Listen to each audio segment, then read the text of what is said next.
Assalamualaikum warahmatullahi wabarakatuh. Nama Yayu Yulianti, NIM 1914-20139, kelas Perbankan Syariah D semester 3. Saya akan menjawab pertanyaan UTS mata kuliah Bank dan Lembaga Keuangan Syariah. 1. Jelaskan mengenai implementasi penggunaan riba dan masir terhadap perekonomian.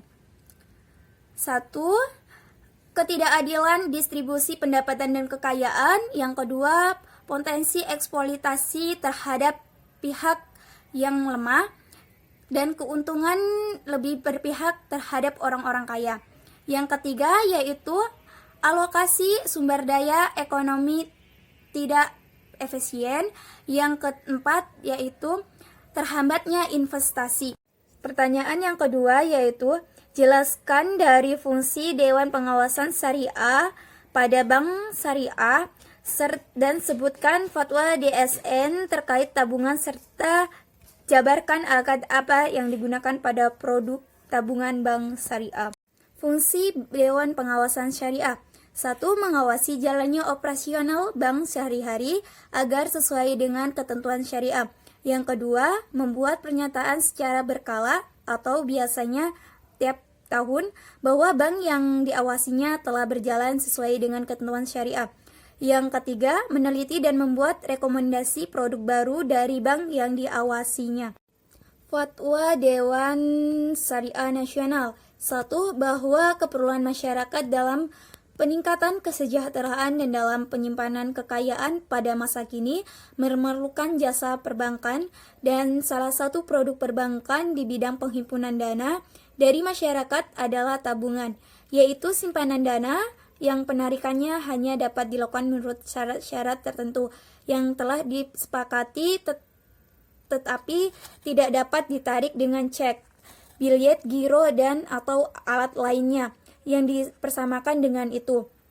Yang kedua, bahwa kegiatan tabungan tidak semuanya dapat dibenarkan oleh hukum Islam atau syariah. Yang ketiga, bahwa oleh karena itu DSN memandang perlu menetapkan fatwa tentang bentuk-bentuk muamalah syariah untuk dijadikan pedoman dalam pelaksanaan tabungan pada bank syariah.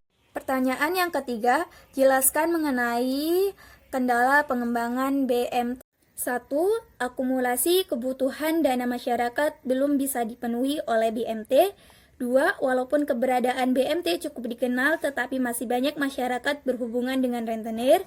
Yang ketiga, berapa BMT cenderung menghadapi masalah yang sama, misalnya nasabah yang bermasalah. Yang keempat, BMT cenderung menghadapi BMT lain sebagai lawan yang harus dikalahkan, bukan sebagai partner dalam upaya untuk mengeluarkan masyarakat dari permasalahan ekonomi yang ia hadapi.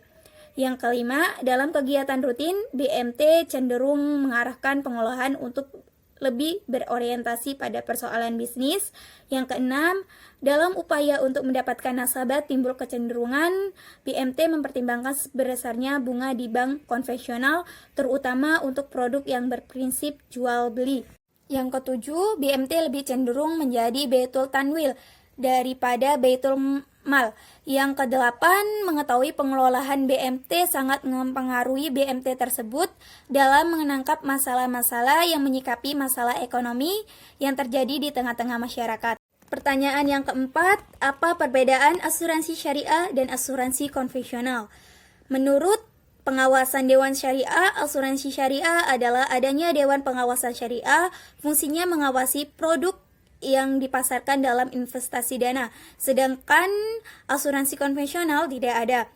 Menurut akad, asuransi syariah adalah tolong-menolong atau takafuli, sedangkan asuransi konvensional adalah jual beli.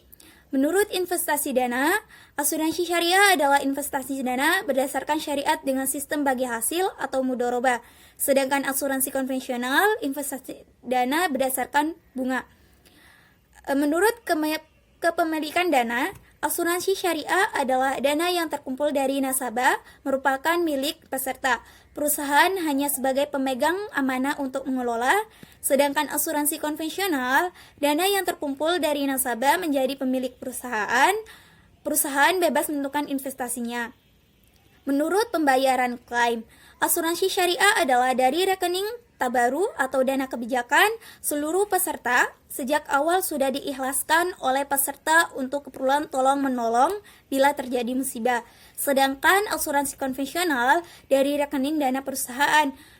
Menurut keuntungan, asuransi syariah adalah dibagi antara perusahaan dengan peserta sesuai prinsip bagi hasil atau mudharabah. Sedangkan asuransi konvensional seluruhnya menjadi pemilik perusahaan. Sekian dan terima kasih. Wassalamualaikum warahmatullahi wabarakatuh.